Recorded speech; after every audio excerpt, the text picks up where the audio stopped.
अच्छा, नोट्स किसके पास पड़े हैं? तूने लगाए थे ना तुमने तो।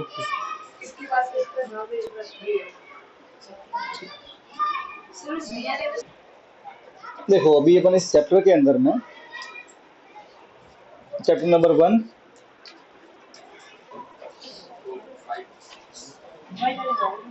चैप्टर 1 के बारे में पढ़ रहे हैं। बड़ा नेत्र आवाज आ रही है ना सही से?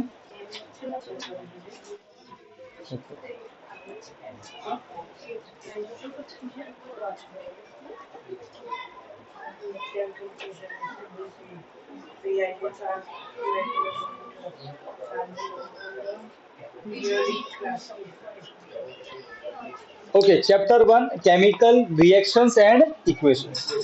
देखो बेटा, अपने साइंस के अंदर में चैप्टर नंबर 1 से लेके चैप्टर नंबर 4 तक केमिस्ट्री। अब मैं आपको केमिस्ट्री की एक बात समझा देता हूँ।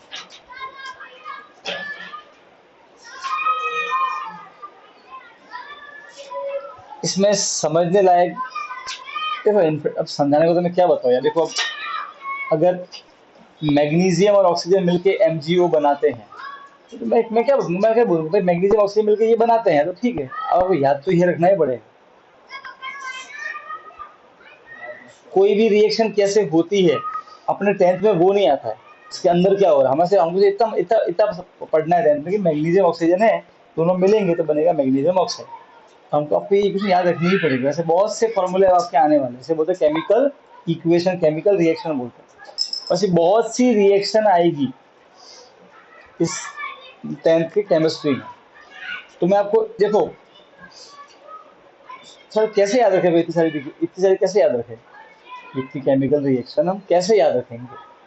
तो देखो ऐसा है कि कोई भी चीज़ अगर याद करनी है तो उसको बार बार पढ़ना पड़ता है, बस यही तरीका, और कोई तरीका नहीं। रटना ही है आपको उसको। अच्छा, अगर आप समझ भी लोगे कि कैसे हो रहा है, तो आप जब 11th में आओगे ना देखोगे एक रिएक्शन के अंदर इतना गंदा चल रहा होता है ना, आप समझ के भी क्या कर लोगे? आपको एग्जाम में तो यही लिखना है ना, मार्क्स तो इसी के मिलते हैं। तो वो समझने वाला पार्ट अभी आता है, तो अभी आता ही नहीं, वो हाई ग्रेड में आता है। तो जब आपको नीट देते हैं आप, तो आपको ये इक्वेशन याद ही होनी चाहिए एज इट इज। तो आपको इसको पहले माइंड में ये बैठा दो, मैं समझा सब दूंगा आपको, वीडियो भी दिखाऊंगा भाई देखो ये दो मिला है ना, ये देखो वाइट कलर का पीपीटी बना है ना, ये बना फलाना बना, पोटेशियम नाइट्रेट, पोटेशियम आयोडाइड बना। अब आपको पोटेशियम हाइड्रेट का फॉर्मूला याद रखना ही पड़ेगा।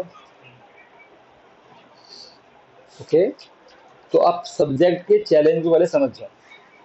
देखो बायोलॉजी में मैं एक्सप्लेन कर सकता हूँ हर चीज को, फिजिक्स अगेन मजेदार चीजें मैं आपको समझा सकता हूँ उसको, हम we can do the experiment, उसको माइंड लॉजिक है वहां पे। इसमें इसमें लॉजिक, इसका लॉजिक है ना, कोई काम का नहीं है। हमको एट द एंड वो लॉजिक समझ के भी याद ही करना पड़ेगा इक्वेशन। फिजिक्स में एक बार फॉर्मूला होता है तो हम कुछ पुट करके अपने दिमाग में करके आंसर निकाल सकते हैं, एक वो चांस बनता है। इसमें वो चांस कम है, भर भर के इक्वेशन आएगी, आपको भर भर के इक्वेशन याद करनी है। ठीक है, अब इक्वेशन को याद कर, एक काम मैं आपका आसान कर सकता हूँ जिससे आपका काम आसान हो जाएगा इक्वेशन को याद करने में। और वो क्या है पता है? अब क्या है, 9th में एक टेबल थी Na+1 Mg+2, चैप्टर नंबर 3 में। 9th की बुक पढ़ी है, साइंस की बुक 9th की पढ़ी है साथ में? 9th की प्राची को दी है, क्यों? अच्छा, तो खत्म हो गई ना उसके, अभी तो क्या है? वो पता है, वो बैलेंसी टेबल थी याद है कुछ, नाइट्रेट सल्फेट SO4-2, वो याद कर लो। अभी वापस से मैं कहा था ना आपको, 8th 9th में कहा था याद कर लेना, काम आएगा, वो देख लो अभी वापस काम आ रहा है। क्यों पता है? क्यों, देखो बहुत सारी इक्वेशन है, मैं आपको एक एग्जांपल समझा दूं। मान लो कि कोई आपको पूछे कि देखो एट द एंड आप इतनी बार पढ़ना कि आपको ये याद ही हो जाए कि मैग्नीशियम ऑक्साइड मतलब MgO, ठीक है। पर मान लो कि कभी कभार भूल जाते हो, तो वो जो 9th की टेबल है उसमें क्या होता है, हम जानते हैं कि मैग्नीशियम मतलब Mg+2, ऑक्साइड मतलब O-2, टू या सॉरी 2 और 2 कैंसिल कर दो, सही बात है। तो क्या बचा, 1 और 1, 1 तो लिखते नहीं है, तो Mg, सही बात है। जैसे कि एल्यूमिनियम सल्फेट ये तो कटेंगे नहीं, तो 3 जाएगा यहाँ पे, 2 आएगा यहाँ पे, तो Al2SO4 और होल ब्रैकेट 3। बात समझ गए? तो अगेन काम आता है, रोटेबल काम की है। ओके, एल्यूमिनियम सल्फेट, बहुत सी चीजें उससे याद हो जाएगी आपको। ओके, तो टेबल याद कर लो, क्योंकि इस चैप्टर में एक बैलेंसिंग द इक्वेशन आएगा, वहां पे ऐसे लिखा आता है बेरियम सल्फेट। अब वो बेरियम सल्फेट, उसका फॉर्मूला या तो याद रखो या फिर उस टेबल से बना दो। Barium Ba+2 sulphate SO4-2। हाँ, जो नहीं उसका मैं लिखवा दूंगा, तो जो है वो होता रखना है ना। तो ये हो गया +2, ये कट गया तो क्या बन जाएगा BaSO4। ये तो कट गया, 2 और 2 बचा क्या, Ba और SO4। बात समझ में आई कि नहीं आई? अरे बात समझ में आई कि नहीं आई? ठीक है, अब ये चैप्टर चालू करने से पहले मैं कुछ बेसिक चीजें आपको समझा रहा हूँ जो 9th में हमें सीखेंगे, क्योंकि जरूरत पड़ेगी इसकी। ठीक है, तो पहले वो समझ लो। ये बार बार कट क्यों जा रहा है इससे यार? हाँ, उससे नहीं हो रहा है, ये इसका डायरेक्ट कनेक्शन हो रहा है। इसका क्यों हो रहा है? बैटरी लो है, वो कारण नहीं लग रहा है। बहुत स्लोली हो रही है, तो वही वो चार्जर ला, चार्जर वहाँ पर आ देना। अभी फिलहाल तो उसकी कोई जरूरत है नहीं, तुमको मैं बोलूँगा तब चाहिएगा, जा लेके आ जा। अब ये स्टार्ट करना है, उससे पहले कुछ 9th का रिकैप। पता है हम 9th में एलिमेंट पढ़े थे, ही, ली, बैक, कनॉफ वाले। H का मतलब क्या होता है? हाइड्रोजन, मालूम है ना? हाइड्रोजन। He मतलब हीलियम, समझ गए है ना? Li मतलब लिथियम। ये आपको सिंपल याद होना चाहिए, ठीक है? हाँ, He, Li, beryllium, B, boron, B, carbon, C, nitrogen, N, oxygen, O, fluorine, F, neon, Ne। फिर नरेंद्र मगन आलसी वाला Na, सोडियम, Mg, मैग्नीशियम, आलसी, Al, एल्यूमिनियम, CSI, सिलिकॉन, पीते, फास्फोरस, शराब, सल्फर, S, चलते, Cl, क्लोरीन, अर मतलब आर्गन। फिर क मतलब के मतलब पोटेशियम, का मतलब Ca मतलब कैल्शियम। एफ ही एनी, नियन। एफ ही आयरन का वो लगा, वो आपको धीरे याद हो जाएगा, चिंता मत करो। पर पहले बताओ, ये सब उसके शॉर्ट फॉर्म में लिखें, क्लियर है? ओके, अब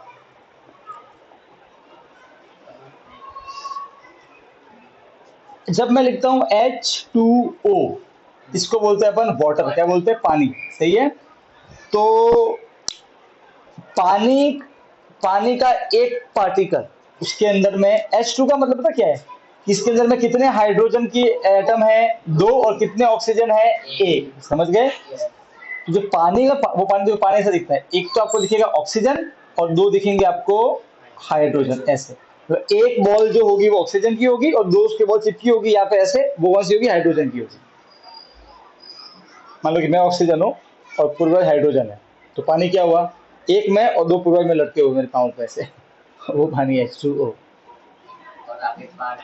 है ना, ऐसे। क्लियर है?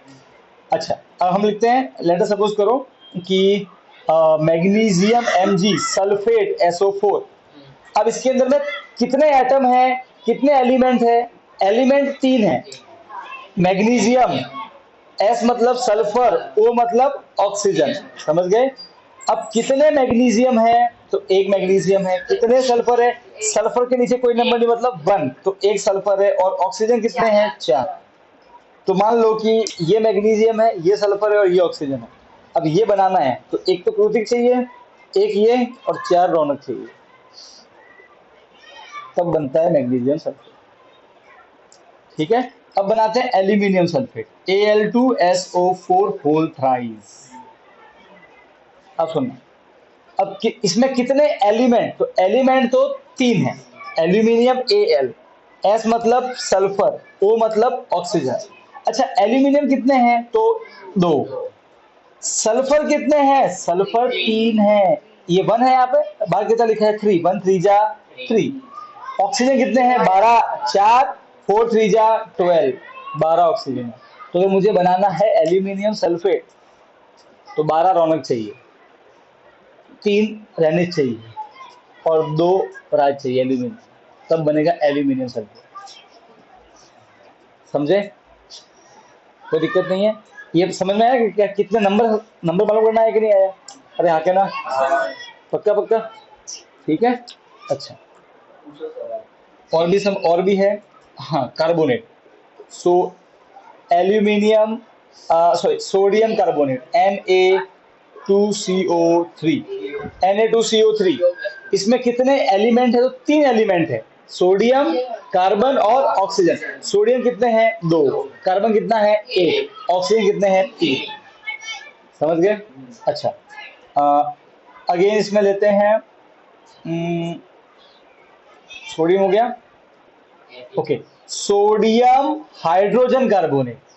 ओके तो अब इसमें चार चार एलिमेंट हो गया, सोडियम, हाइड्रोजन, कार्बन और ऑक्सीजन।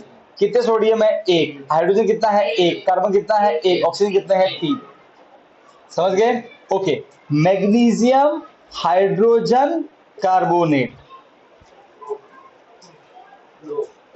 तो कितने एलिमेंट, तो 4 है, magnesium hydrogen carbon oxygen. Magnesium कितना है 1 ही है, हाइड्रोजन कितने हैं 2, कार्बन कितने हैं 2, ऑक्सीजन 6।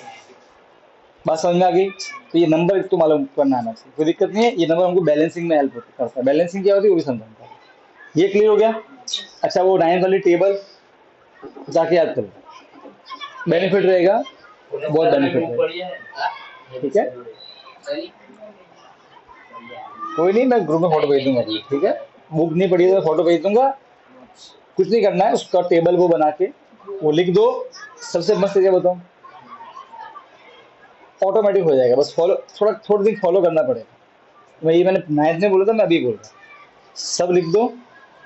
आप ये साइंस की टेक्स्ट बुक उसके आगे चिपका दो अपना, 9th में वो रूट 2 के लिए किया था, बस उतना, और दिन में एक बार खोल के देखना, जब भी जरूरत पड़े तब खोल के देख लो, दिन में एक बार देख लेना बस। ओके आप देखना विद इन, मैं सिर्फ एक हफ्ते, विद इन एक वीक आप अगर डेली देखोगे, एक बार याद भी नहीं करना, याद भी रखना नहीं, सब देखना अच्छे से। सोडियम एक, you can do like this, एक याद कर लो पहले पूरी, 2 दिन में एक याद कर लो, ठीक है। अगले दिन, फिर अगले 2 दिन में ये दूसरी लाइन और ये रिवाइज, है ना, और फिर अगले 2 दिन में ये और फिर वो रिवाइज, आप ये भूलोगे ही नहीं। तो सल्फेट फट आंसर आएगा सीधा। हाँ इक्का दुक्का कंफ्यूजन होते हैं, जब भी कंफ्यूजन हो देख लो एक बार बस, फिर वो माइंड में चल जाएगा, ठीक है, तो काम ही आएगा आपको। चलो अब मैं चैप्टर को स्टार्ट कर सकता हूं। अब देखो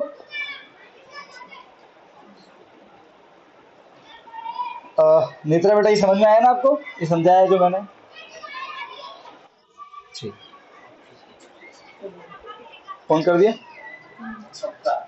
अब देखो यार, सबसे पहले इस चैप्टर में हम केमिकल रिएक्शन के बारे में पढ़ेंगे। अभी केमिकल रिएक्शन क्या है, तो 9th में हमने इसका हल्का फुल्का एक डेमो लिया था। देखो दुनिया में 2 चीजें होती है, एक होता है फिजिकल चेंज, क्या होता है याद है कुछ, एक होता है केमिकल चेंज।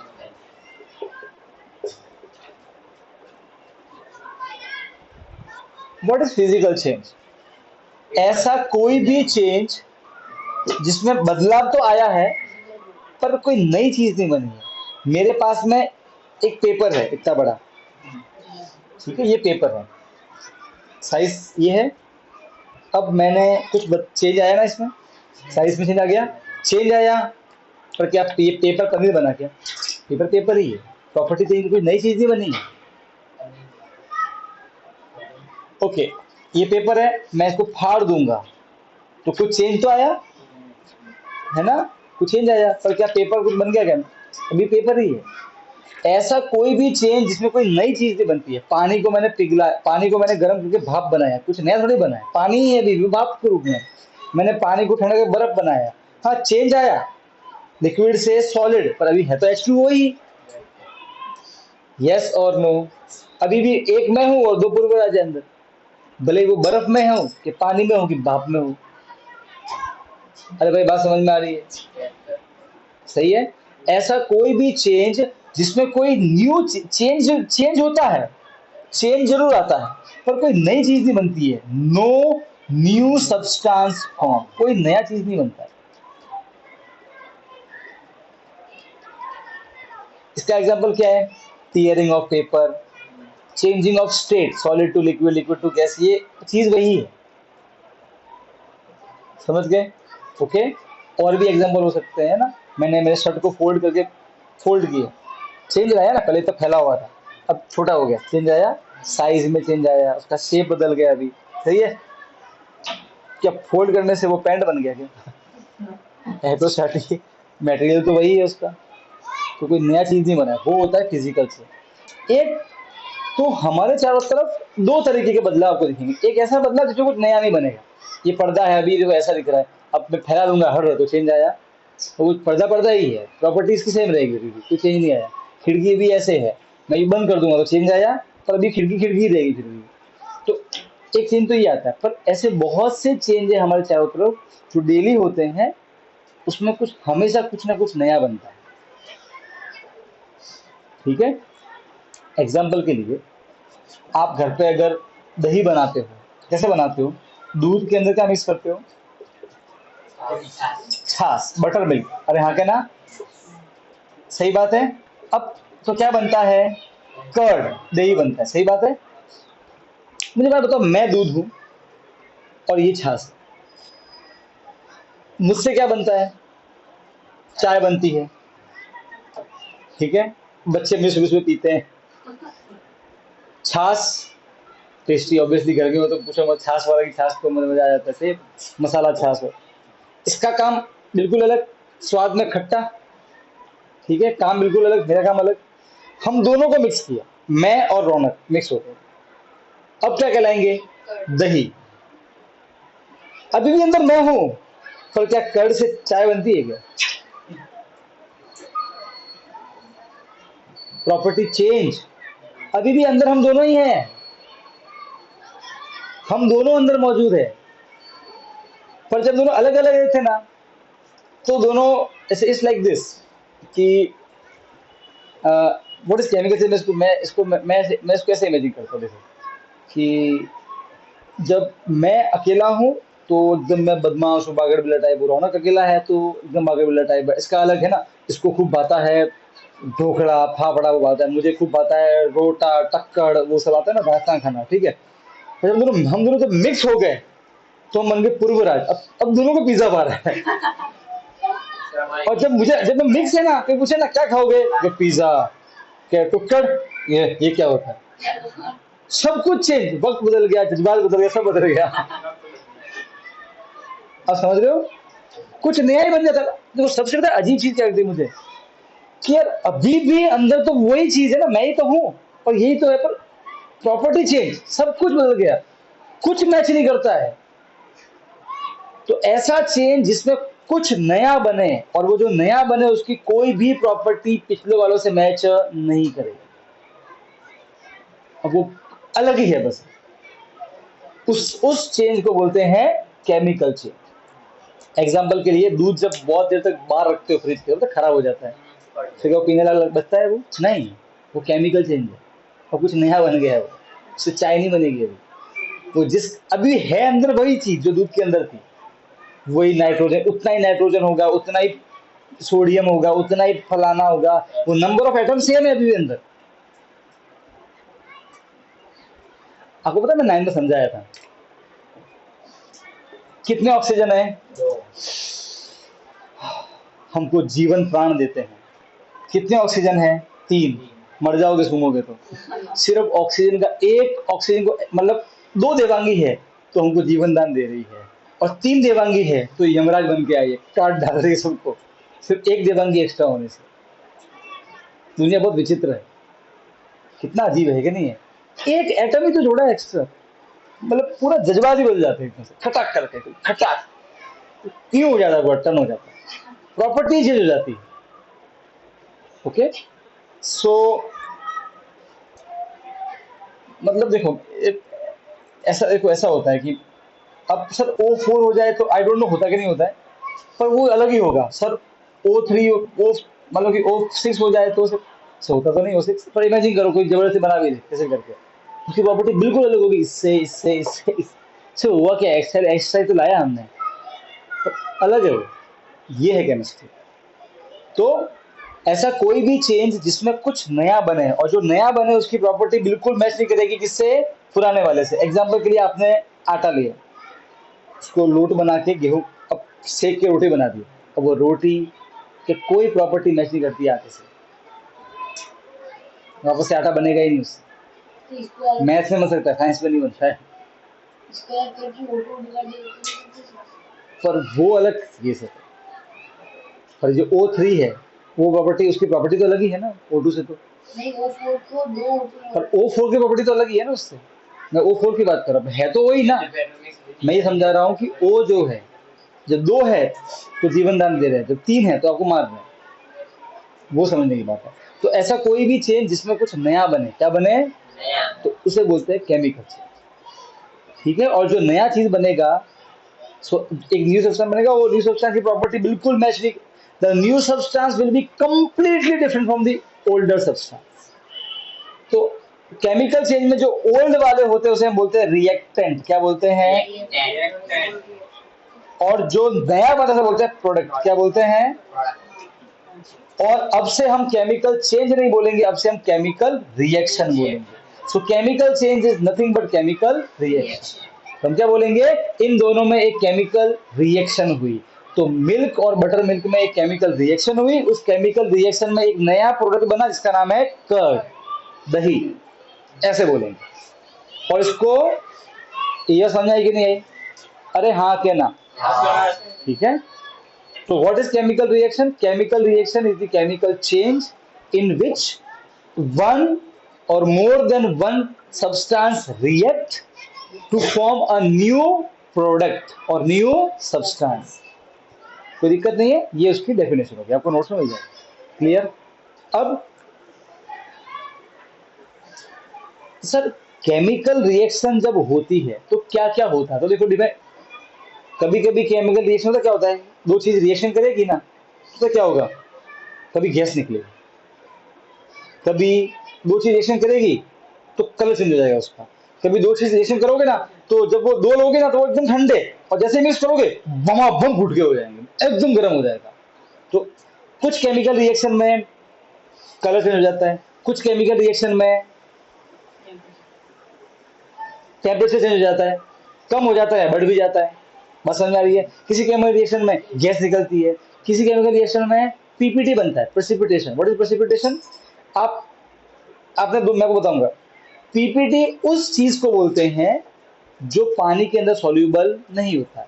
जब किसी केमिकल रिएक्शन में कुछ नई चीज बने और वो नई चीज पानी के अंदर सॉल्यूबल ना हो, जैसे कि पत्थर, ठीक है, मान लो कि आपने दो चीज लिया और उससे पत्थर बन गया, तो पानी के अंदर मिक्स होगा, वो नहीं होगा ना, तो उसे पीपीटी बोलते हैं। तो any substance which is form during a chemical reaction and that is not soluble in water, that is known as PPT, precipitation. समझ गए? वो मैं आगे आपको डीप में पढ़ाऊंगा, मैं को दिखाऊंगा भी कैसे दिखता है वो।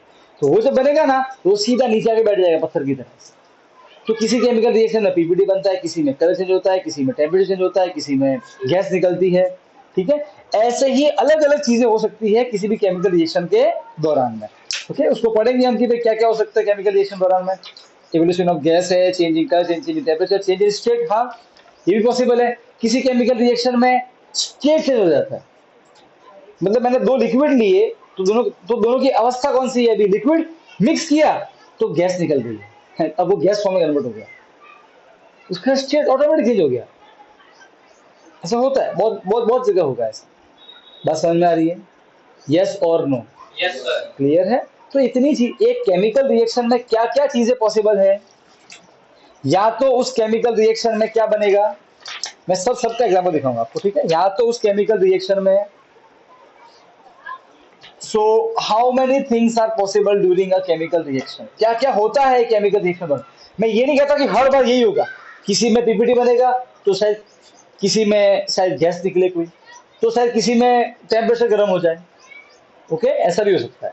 तो following observation can be seen during a chemical reaction. एक केमिकल रिएक्शन में क्या क्या देखने को मिल सकता है? यहाँ तो क्या होगा, फॉर्मेशन ऑफ पीपीटी।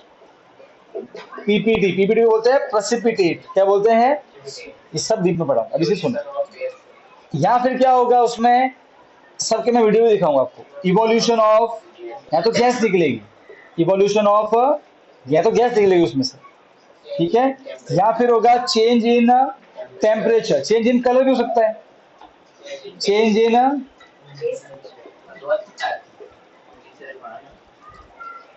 या फिर हो सकता है चेंज इन, उसका टेम्परेचर चेंज होता है, ठीक है। फिर चेंज इन स्टेट, हाँ बिल्कुल पॉसिबल है। चेंज इन स्टेट, स्टेट का मतलब क्या होता है? राजस्थान से गुजरात, रिएक्शन की गुजरात में और वो पहुंच गया राजस्थान में वो स्टेट की बात नहीं हो रही है यहाँ पे। मैं का मतलब है जैसे कि आपने एक सॉलिड लिया एक लिक्विड लिया, तो जब मिक्स किया तो सब धुआं बन गया, गैस। ये स्टेट की बात कर रहा हूँ, ठीक है। अरे समझे कि नहीं समझे? तो ये सब पॉसिबिलिटी है।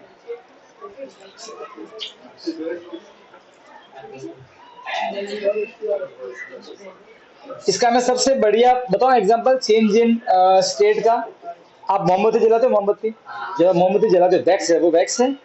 जब आप वैक्स जलाते हो ना, तो पता क्या निकलता है हवा में? पानी और CO2, वो गैस फॉर्म में निकलता है।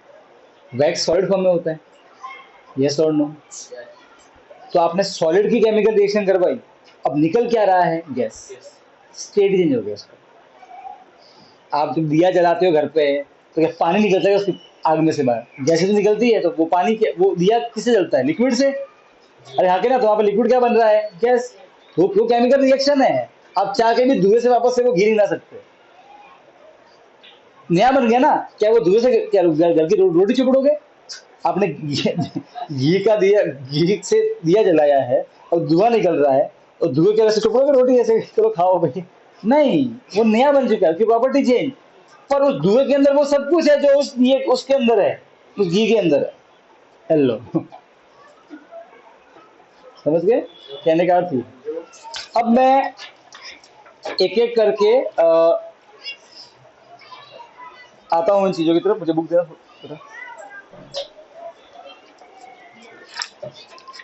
ओके, केमिकल इक्वेशन क्या होती है, ठीक है, ओके आते हैं उस पर। अब सब सुनो पहले, केमिकल रिएक्शन के एग्जांपल जो हमारे चारों तरफ होते हैं, सुनना। मिल्क, अगर आप उसको रूम टेम्परेचर पे छोड़ दो, दूध फट जाता है ना, वो एग्जांपल है, याद नहीं करना, सुनो। आयरन तवा, अगर आप एक लोहे की चीज छोड़ दोगे हवा में, उसमें जंग लग जाता है ना, जंग लगना भी केमिकल चेंज है, कुछ नया बन गया। काट लोहा नहीं है अभी, ठीक है। ग्रेप्स, आप अंगूर लो और उसको सड़ा दो, पैक बन जाती है, फर्मेंटेड, ओके। तो जब भी नाम लो पैक का, सबसे ज्यादा खुशी बना के होती है। फूड इज कुक्ड, पनीर है या फिर आप ककड़ी है, कच्ची ककड़ी है और फिर सब्जी बना दी, दोनों में अंतर है, टेस्ट में अंतर हो जाता है। फूड, खाना बनाना भी केमिकल रिएक्शन, कुछ नया बन जाता है, ठीक है। आपको आपको झूठ बोल रहे हो, ऐसा है? तो चलो, जब आपकी मम्मी पनीर बनाती है तो बहुत सी चीजें मिक्स करती होगी, तो काम करो, वो चीजों को मिक्स मत करो। वो मसाला, वो पनीर ऐसे रख दो, बस बाहर खुले में रख दो, वो खुशबू आएगी, सब पनीर नहीं आएगी, आपको वो रिएक्शन करनी पड़ेगी तब क्या। तो इनफैक्ट हर दिन आपकी मम्मी केमिकल रिएक्शन करती है। Yes, cooking of food is a chemical reaction. तो आपकी मम्मी साइंटिस्ट है यार। हाँ, तेरी मम्मी साइंटिस्ट है। फूड गेट डाइजेस्टेड, खाना पच रहा है, केमिकल रिएक्शन ही तो है। अरे हाँ के ना, सलाइवरी एमएलएच जाता है, स्टार्च को तोड़ता है किसमें? शुगर में, केमिकल रिएक्शन है, कुछ नया बन रहा है ना। पेप्सिन आता है, प्रोटीन की धांति करता है इसमें, अमीनो एसिड में। फिर बाइल जूस आता है, फैट के करता है टुकड़े। फिर वहां से आता है लाइपेज, फिर वो तोड़ता है किसको? फैट को, फैटी एसिड ग्लिसरॉल में, वो तो केमिकल रिएक्शन है। फूड का पचना भी केमिकल रिएक्शन है। तो सही तो है, कुछ नया ही बाहर निकलता है। वी रेस्पायर, हम स्वा व्हाट इज रेस्पिरेशन? ऑक्सीजन लेते कार्बन डाइऑक्साइड। और सिर्फ ऑक्सीजन लेना रेस्पिरेशन नहीं, ऑक्सीजन लेना और CO2 छोड़ना ब्रीथिंग कहलाता है। खाना खा के ग्लूकोज लेना डाइजेशन कहलाता है। तो ब्रीथिंग की वजह से हमें क्या मिलता है? ऑक्सीजन। डाइजेशन की वजह से हमें क्या मिलता है? ग्लूकोज। पर रेस्पिरेशन की वजह से ऑक्सीजन और ग्लूकोज में रिएक्शन होती है और क्या निकलती है? एनर्जी। तो ग्लूकोज और ऑक्सीजन रिएक्शन करते क्या निकलती है? एनर्जी। बदले में क्या निकलता है? H2O plus CO2। Respiration reaction याद है कि नहीं है? एरोबिक रेस्पिरेशन रिएक्शन है। It is a chemical change, कुछ नया बनता है। ठीक है, समझे कि नहीं समझे? ओके, सांस लेना और छोड़ना रेस्पिरेशन नहीं है, वो ब्रीथिंग है। रेस्पिरेशन का मतलब क्या है? जो ग्लूकोज और ऑक्सीजन आया उसमें रिएक्शन हुई, उससे एनर्जी निकली, वो रेस्पिरेशन। ठीक है, so obtaining of energy from the food is respiration. ये सब केमिकल रिएक्शंस है, ये बुक में दी हुई, इसे समझा रहा हूँ, कोई ऐसा पूछते नहीं है एग्जाम में। अब एग्जाम के लायक चीजें क्या है तो वो अब चालू हो रही है। ठीक है, हाँ ये क्वेश्चन आ सकता है कि एक केमिकल रिएक्शन में क्या क्या चेंज पॉसिबल है, तो क्या क्या पॉसिबल है? चेंज इन ऑर्डर, मतलब सुगंध चेंज हो, change in colour, change in temperature, PPT can form, ये सब नोट में आपको मिल जाएगा, डोंट वरी। अब मैं आपको क्वेश्चन आंसर भी दे दूंगा, ठीक है, डोंट वरी अबाउट दैट। अब मैं आपको केमिकल रिएक्शन को डीप में समझाऊंगा, एक केमिकल रिएक्शन में क्या क्या होता है। ठीक है, और मैं आपको बदले में कुछ केमिकल रिएक्शंस के वीडियो भी दिखाऊंगा। ठीक है,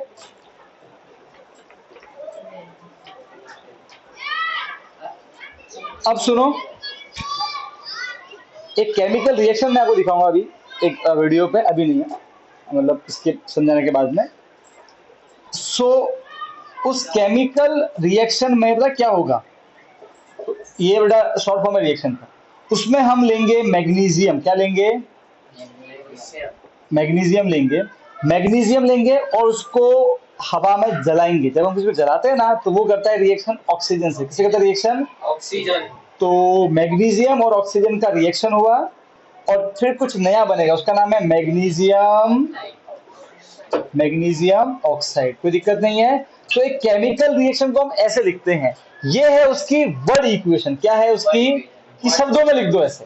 देखो तीन तरीके लिखने के, या तो मैं पूरा से लिखूं, when magnesium is burn in the air then oxygen react with magnesium and they both form magnesium oxide. पूरा लंबा थोड़ा भाषण लिखो। एक तो ये तरीका है लिखने का रिएक्शन को, एक तरीका ये है वर्ड इक्वेशन, ठीक है, और एक तरीका ये है उसके फॉर्मूले वाला। कौन सा? मैग्नीशियम का सिंबल Mg, ऑक्सीजन का O2। ठीक है, अब इनसे क्या बना? MgO, magnesium oxide. समझ गए? अब सुनो, एक केमिकल रिएक्शन में दो चीजें होती हैं, जो स्टार्टिंग में होता है उसे बोलते हैं रिएक्टेंट और इसे बोलते हैं प्रोडक्ट। कोई दिक्कत नहीं है।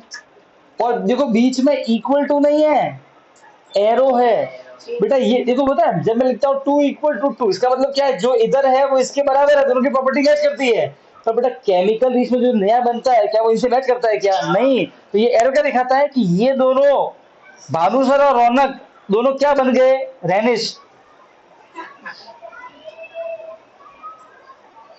तो केमिकल इक्वेशन में कभी भी इक्वल टू नहीं लगाते, हमेशा एरो लगाते हैं। तो अगर एरो ऐसे है मतलब ये दोनों मिलके ये बने हैं, और अगर एरो ऐसे है तो वो क्या बना है? फिर वो ये बना है। कोई दिक्कत है क्या? समझ गए? तो ये एक केमिकल रिएक्शन का एग्जांपल है। तो केमिकल रिएक्शन को लिखने के तीन तरीके हैं, या तो वो भाषण लिखो when this this this this react so and so फलाना फॉर्म, या फिर ऐसे लिखेंगे वर्ड इक्वेशन, ऐसे प्लस ऐसे। ये भी या इतना लंबा थोड़ा कौन लिख रहा है? सबसे बढ़िया ये सिंपल। ठीक है, पर इसमें एक लोचा है, वो लोचे को समझाऊंगा, बस वो दिखा देता हूँ लोचा। मुझे बताओ रिएक्टेंट की तरफ कितने मैग्नीशियम है? एक। और कितने ऑक्सीजन है? दो। प्रोडक्ट में कितने मैग्नीशियम? एक। और कितने ऑक्सीजन? एक कहाँ गया? तो हमने तो पढ़ा है ना 9th में, याद है, law of constant proportion, law of conservation of mass. Mass के नेचर भी clear है। किसी भी केमिकल रिएक्शन में जितने एटम इधर होंगे उतने एटम उधर होंगे, नया तो नया एटम बनता है ना, ना एटम डिस्ट्रॉय होता है, हाँ के ना। तो एक ऑक्सीजन कितने गया, तो बैलेंस इसका मतलब ये ऐसी कोई भी केमिकल रिएक्शन जिसमें लेफ्ट रिएक्टेंट और प्रोडक्ट का मास, इसका मास और इसका मास इक्वल ना हो, या फिर in any chemical reaction in which number of atoms of the reactant are not equal to the number of atoms of the product, तब उसको बोलते हैं skeletal chemical reaction। अनबैलेंस, वो कैसी है, अनबैलेंस, वो skeletal। क्लियर है। तो ऐसी कोई भी केमिकल रिएक्शन जो कि बैलेंस ना हो उसे क्या बोलते हैं, उसे क्या बोलते हैं, स्केलेटल केमिकल रिएक्शन। इस आपको सब मिल जाएगा, इसे बोलते हैं स्केलेटल केमिकल रिएक्शन, इसे बोलते हैं skeletal chemical reaction. Skeletal chemical reaction क्या बोलेंगे, अनबैलेंस केमिकल रिएक्शन। इसका अर्थ क्या है, इसका अर्थ ये है कि रिएक्टेंट में जितने एटम्स है और जो एटम प्रोडक्ट में उनका नंबर मैच नहीं कर रहा है, ऐसा इसका मतलब ये है कि मान लो कि रिएक्टेंट में 2 मैग्नीशियम है तो उधर शायद 2 नहीं है, 3 है या 4 है या 1 ही है ना। पर हम तो जानते हैं कि किसी भी रिएक्शन में ऐसा होता नहीं है, तो हम क्या करेंगे, इसे बैलेंस, क्या करेंगे, बैलेंस। अब हम किसी भी केमिकल रिएक्शन और ऑक्सीजन को अगर मैं यहाँ जलाऊं ना, इतनी ज्यादा रोशनी होती है ना कि आपको है ना उसके आसपास अंधेरा दिखेगा, भले में ही चालू हो ट्यूबलाइट तो भी, इतना भयंकर लाइट होता है उसके आसपास जब मैग्नीशियम रिबन जलती है तो। ठीक है,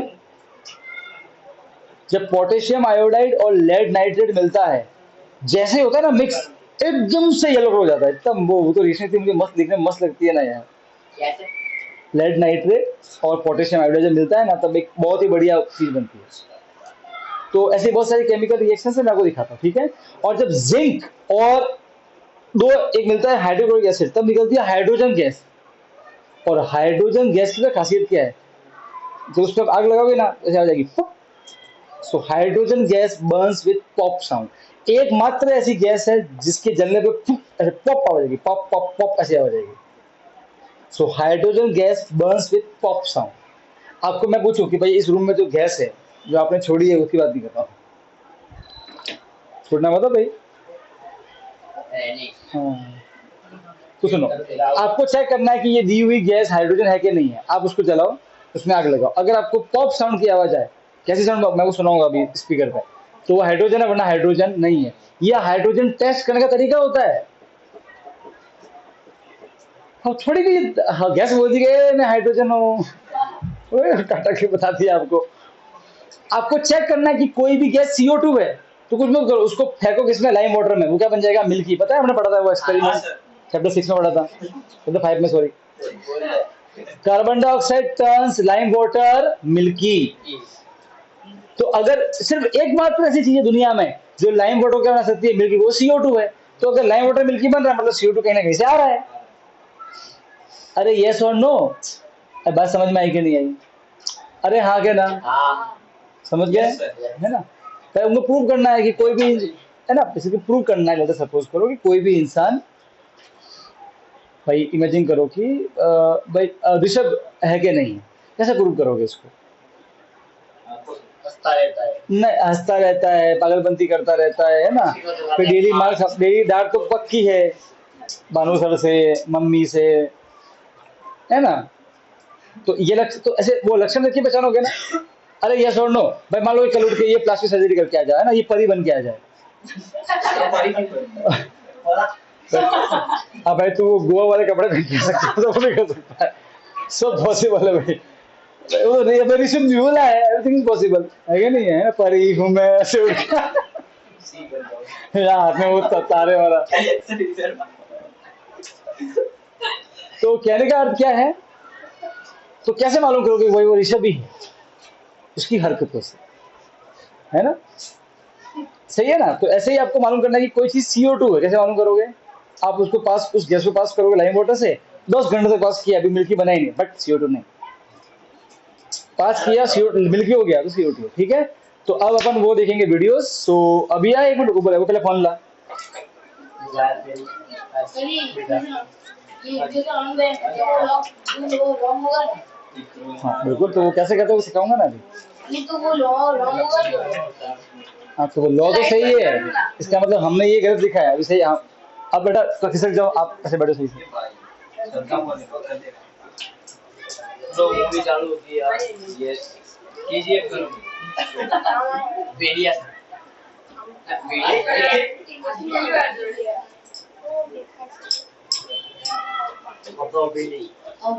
कभी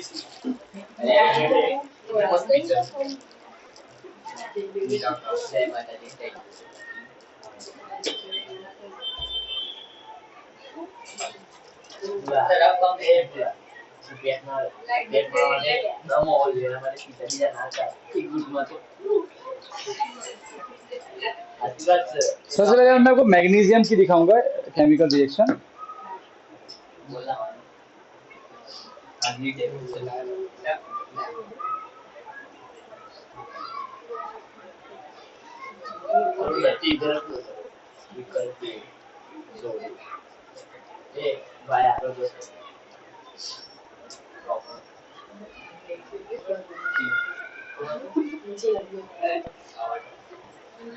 Hello scientific people, how are you today? So today I'm going to show you the Yep. demonstration of a chemical reaction.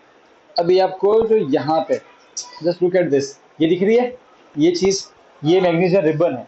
अभी ये चमक रही है, थोड़ी सी डल है ना, ये चमकदार है क्या? नहीं, इसको रिएक्शन करने से पहले ना घिसना पड़ेगा अच्छे से।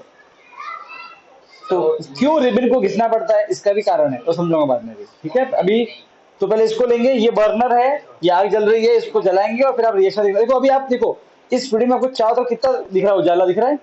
जब वो रिबन जलेगा दिखना अंधेरा हो जाएगा चारों तरफ, ठीक है। जस्ट आप look at the reaction. Reaction that is burning of magnesium. So here I have a strip of magnesium which is cut from the magnesium. अच्छा, जो जो जो टुकड़ा काटा हुआ है वो चमक रहा है कि जो उसके हाथ में वो चमक रहा है? वो घिसा हुआ है। तो अगर नहीं घिसोगे तो फिर रिएक्शन होगी नहीं। वो क्यों घिसना पड़ता है उसको? हाँ, अब देखो। So this is the magnesium ribbon and this is Bunsen's burner and a watch glass in which I am going to collect the magnesium oxide which is white in color. These are the pair of tongs. So when magnesium reacts with oxygen, it requires heat energy, and after initiating this reaction, you will see that the magnesium burns in presence of oxygen to form magnesium oxide, and magnesium burns in oxygen with a brilliant white flame that is called a dazzling white flame. Very difficult to see that. So let's try the experiment, and here I am going to hold this magnesium ribbon. Actually, we don't require a very big piece of magnesium. It's very handy. You can even break it with your own hands. So I choose to put all other things aside.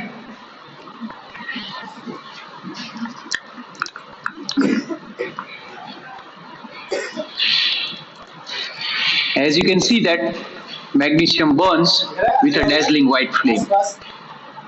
Light करनी की उन्होंने। ये देखो।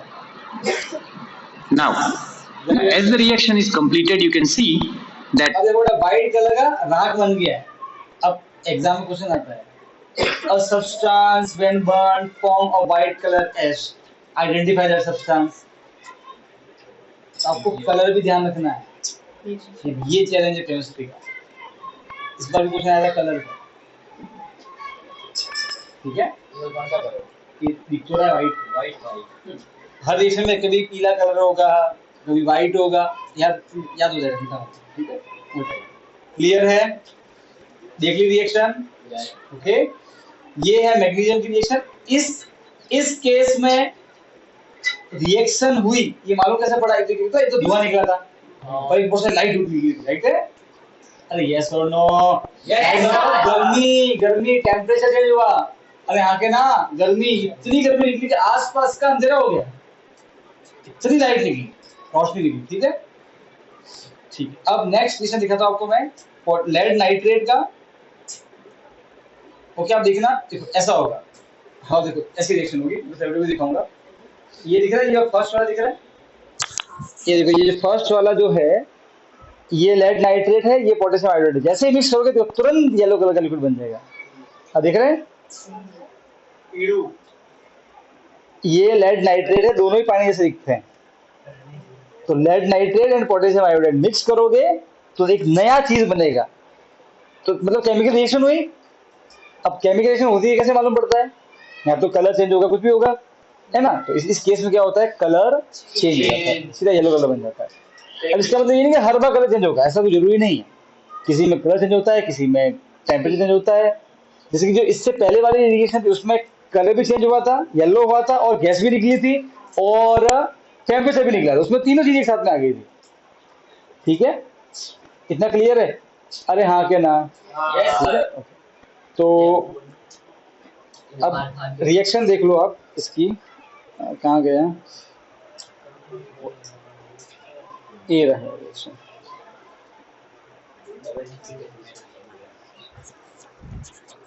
In the double displacement reaction of lead nitrate and potassium iodide, we have a colorless solution of lead nitrate. We'll add a colorless solution of potassium iodide.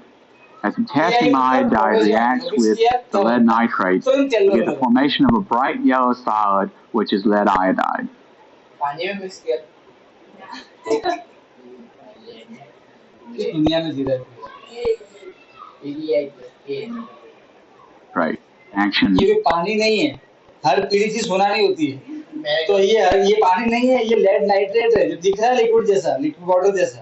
तो ये lead nitrate है, और इसके अंदर कुछ डालेंगे, देखना ऊपर से गिरेगा कुछ, वो है पोटेशियम आयोडाइड। अब देखना अंदर, और जैसे गिरेगा तुरंत येलो कलर की चीज बन जाएगी। ठीक है, वापस देखना। Of lead nitrate and potassium iodide. We have a colorless solution of lead nitrate. We'll add a colorless solution of potassium iodide. As potassium iodide reacts with the lead nitrate, we get the formation of a bright yellow solid. धीरे-धीरे slow motion में हो गया, ऐसा नहीं, तुरंत होता है। ये इस केमिकल में कलर चेंज हो जाता है, और एक येलो कलर की चीज बनती है। अब एग्जाम क्वेश्चन बनता है कि ऐसा क्या रिएक्शन है जिसमें येलो की चीज बनती है। तो फिर रिएक्शन ध्यान रखना, ये रिएक्शन कैसे दिखती है, तो मैं दिखाता हूँ। ये रिएक्शन इस तरीके की दिखती है, ऐसी। के आई मतलब पोटेशियम आयोडाइड, पीबी मतलब लेड, NO3 मतलब नाइट्रेट। तो लेड नाइट्रेट, तो पोटेशियम आयोडाइड और लेड नाइट्रेट, इन दोनों का कलर कैसे होता है? ये दोनों कलरलेस होते हैं, पानी जैसे होते हैं, सही है। पर जब ये दोनों मिलते हैं तो दो चीजें बनती है, एक पोटेशियम नाइट्रेट और लेड आयोडाइड। और ये जो ना था येलो कलर, वो इसका था, लेड आयोडाइड का था, इसका कलर येलो था। तो वो ध्यान रखना है कि जो वो येलो कलर था उसका नाम क्या है, लेड आयोडाइड। ये वो समझ सकता है, 1 मार्क समझ सकता है कि पोटेशियम आयोडाइड और लेड नाइट्रेट की रिएक्शन में जो येलो कलर है वो सब्सटेंस का फॉर्मूला क्या है, लिख के बताओ। PbI2 सब समझ गए, कोई दिक्कत नहीं है। ठीक है, अब एक दूसरी केमिकल चीज देखेंगे। हाँ, अब मैं आपको दिखाऊंगा जिसमें हाइड्रोजन गैस निकलती है। तो पहले ये फोटो देख लो आप, समझ में आएगा। तो इस एक्सपेरिमेंट, अच्छा अब ये जो है ना, ये जो एक्टिविटी, ये जो है इक्वेशन, ये एज ए एक्टिविटी भी 2-3 बार पूछी गई है एग्जाम में। फिर मैं इसको अलग से समझाता हूँ। देखो इसमें करना कुछ नहीं है, आपको क्या लिखना है, एम क्या लिखना है, aim reaction of zinc with hydrochloric acid और सल्फ्यूरिक एसिड। 2 एसिड ले सकते हैं, या तो सल्फ्यूरिक या फिर हाइड्रोक्लोरिक एसिड। ठीक है, थोड़ा सा नाम ब्लर दिख रहा होगा पर आप समझ जाना। ठीक है, तो ना टेक अ फ्लास्क, क्या लेना है, फ्लास्क मतलब एक कांच का फ्लास्क, प्रॉपर बढ़ जाएगा। बीकर क्या होता है, वो चौड़ा होता है आगे से, फ्लास्क का आगे से वो पतला होता है। टेक अ फ्लास्क, फिर टेक अ कॉर्क जिसमें घोलो, और and put some acid in it and drop some zinc granule मतलब जिंक के टुकड़े, और फिर उसको कॉर्क को बंद कर दो। आफ्टर सम टाइम एक गैस बाहर निकलेगी, वो कौन सी गैस होगी, हाइड्रोजन गैस बाहर निकली। फिर उस ये यहाँ से धुआं बाहर निकलेगा, ओके, उसके आगे एक जलती हुई माचिस रखो, पुप करके आवाज आएगी। पॉप साउंड आया, मतलब वो गैस पक्की कौन सी है, हाइड्रोजन गैस। ठीक है, अभी रिएक्शन कैसे देखो, ये ऐसे देखो, ये रिएक्शन अगर मैं जिंक के साथ में लूं सल्फ्यूरिक एसिड, ये है फॉर्मूला सल्फ्यूरिक एसिड का, H2SO4 मतलब सल्फ्यूरिक एसिड। तो याद रखना है H2SO4 मतलब सल्फ्यूरिक एसिड। ठीक है, HCl मतलब हाइड्रोक्लोरिक एसिड, तो हम बना सकते हैं हाइड्रोक्लोरिक HCl, पर ये ध्यान रखना है सल्फ्यूरिक एसिड H2SO4। तो अगर जिंक के अंदर ऐड करेंगे सल्फ्यूरिक एसिड तो क्या बनेगा, जिंक सल्फेट और क्या निकलेगा, हाइड्रोजन गैस। अगर हम Zn के अंदर में ये दिया हुआ क्या बोले, डाइल्यूट, डाइल्यूट पता क्या होता है, मतलब उसमें पानी ज्यादा मिक्स, जिस चीज के अंदर में पानी ज्यादा होता है उसे बोलते हैं डाइल्यूट। ओके बेटा, ये दिल विल नहीं है कि सर इसके पास में दिल है तो धड़क रहा है, कितने चैम्बर का दिल है, 4 चैम्बर हार्ट है कि 3 चैम्बर हार्ट है। अरे मजाक कर रहा हूँ तो हंस ले यार, थोड़ा हंसी दे भाई, स्माइल दे, क्या कर रहा है। ठीक है, तो अगर जिंक लिया और उसके अंदर में HCl डाला, ओके, तब क्या बनेगा, zinc chloride plus hydrogen gas. कोई दिक्कत नहीं है, ये अलग रिएक्शन है, ये अभी चैप्टर की नहीं, इसको साइड में करो। अब रिएक्शन की क्वालिटी, अब देखो सॉल्ट और जिंक, अब देखो अब इसमें क्या हो रहा है, ये तो है जिंक ग्रेन्यूल और ये है दिल sulphuric acid, dilute sulphuric H2SO4 sulphuric acid. Formula रख लो, H2SO4 मतलब सल्फ्यूरिक एसिड। इन दोनों को टेस्ट ट्यूब में जब मिक्स करते आप टेस्ट ट्यूब में ना झाग होंगे, झाग ऐसे, वो झाग कुछ नहीं है, हाइड्रोजन गैस। तो इस केमिकल रिएक्शन में क्या हो रहा है, गैस इवोल्यूशन हो रही है, हाँ के ना, ठीक है। Today we are going to discuss zinc granules and dilute H2SO4. Or as I said, today we are going to discuss the reaction between metal and acid. So this is how zinc granule looks. I will take some of these zinc granules in test tube. So I have taken some zinc granules in the test tube and now I am going to add acid in it. I have taken dilute H2SO4. Observe the things carefully. ध्यान से देखना, नीचे आ, देखो एकदम से, देखो बहुत सारा एकदम। As you can see, I am pouring dilute acid in this. There is an evolution of bubbles. बहुत सारे बबल्स निकल रहे, झाग निकल रहे ना, वो वही हाइड्रोजन गैस है। Hydrogen gas. So you cannot see its color. So it's a colorless gas as well as it do not कुछ चेंज नहीं हो रहा है, therefore it okay, is odorless. पर गैस निकल रही है। As well as if I touch the test tube, it's hot. Okay. और ये बंदी क्या बता रही है, देखो इंपॉर्टेंट चीज है, इस केमिकल रिएक्शन में कलर चेंज नहीं हुआ पर गैस निकली और टेम्परेचर चेंज हुआ। ओके, अब मैं आगे पढ़ाऊंगा। ऐसी केमिकल रिएक्शन जिसमें उल्टा हीट बाहर निकले उसे बोलते हैं एक्सोथर्मिक, क्या बोलते हैं, और ऐसी केमिकल जिसमें कोई हीट उल्टा देनी पड़े बाहर से उसे बोलते हैं एंडोथर्मिक। ठीक है, उसके लिए एग्जांपल, तो ये कौन सा एग्जांपल है रिएक्शन का, तो एग्जाम क्वेश्चन आएगा, right an example of exothermic reaction, तो आप ये लिख सकते हैं, ऐसे बहुत सारी आपकी बुक में अवेलेबल है, कोई भी लिख दो, बात समझ में आएगी नहीं आई। ठीक है, तो अब मालूम पड़ रहा है आपको केमिस्ट्री कैसे पढ़नी है, अच्छे से पढ़ना है उसको। ठीक है, क्योंकि जब टॉपिक आएगा एक्सोथर्मिक तो मैं तो एक दो एग्जांपल भी दूंगा, पर आगे चैप्टर में किसी और रिएक्शन में भी वहां पे हीट निकल रही होगी तो माइंड में आना चाहिए, ओहो ये भी तो एक्सोथर्मिक ही है, भले हमने वहां पे उसका एग्जांपल ना लिखा हो। अरे हाँ के ना, ये माइंड में रखना चाहिए। ठीक है, H2SO4 with the evolution of hydrogen gas. Type of reaction. Clear है, हम ऑलरेडी ये देख चुके वो एलिमेंट सर हैं। अब पॉप साउंड जो निकलती है हाइड्रोजन की वो ऐसे आएगी, तो ये देखना पॉप साउंड होगी, इस बोतल में जो धुआं बाहर निकल रहा है वो हाइड्रोजन गैस है। ओके सर वही रिएक्शन किए नहीं, ये दूसरी रिएक्शन है, बहुत सी रिएक्शन में हाइड्रोजन निकलता है। ठीक है, उसमें थोड़ा कम निकलता है, इसमें थोड़ा ज्यादा निकलता है।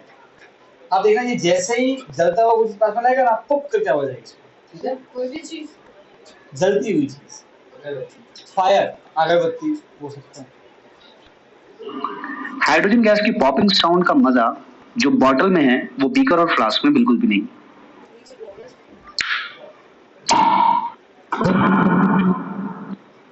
हाईली फ्लेमेबल गैस ले ली, तुरंत आग पकड़ लेती है। देख रहे हो आप? ओके, सर वापस करो।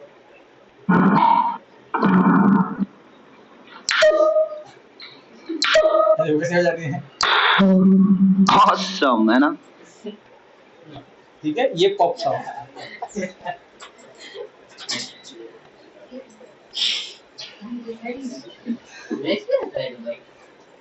ये नकली हंसी है। तो क्या होता है? पॉप आदमी। ओके, क्लियर एकदम, डन। ठीक है, आज मैं इतना रख रहा हूँ। अब नेक्स्ट लेक्चर में आपको इक्वेशन को बैलेंस करना सिखाऊंगा। अब होमवर्क डिस्कस करेंगे, फिर करते हैं।